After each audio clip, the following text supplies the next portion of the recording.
بنی نجار کے ایک باغ میں دیوانہ اونٹ گھس آیا۔ جو شخص بھی اس باغ میں آتا وہ اونٹ اسے کاٹنے کو دوڑتا۔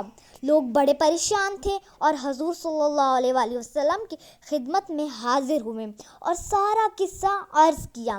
حضور صلی اللہ علیہ وآلہ وسلم نے فرمایا، چلو میں چلتا ہوں۔ چنانچہ حضور صلی اللہ علیہ وآلہ وسلم اس باغ میں تشریف لے گئے اور اس اونٹ سے فرمایا، ادھر آؤ۔